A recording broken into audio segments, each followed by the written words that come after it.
Jagdalpur police online सट्टा खेलैया 2 जन आरोपी मन ला करीन गिरफ्तार।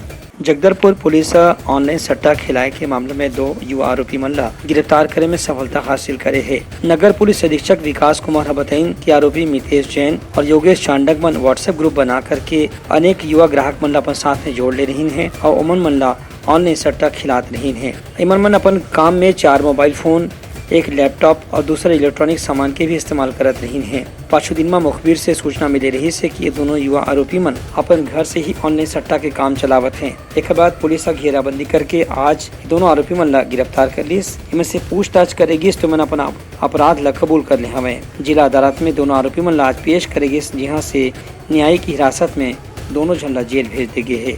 ब्यूरो रिपोर्ट, उत्तलंगा न्यूज।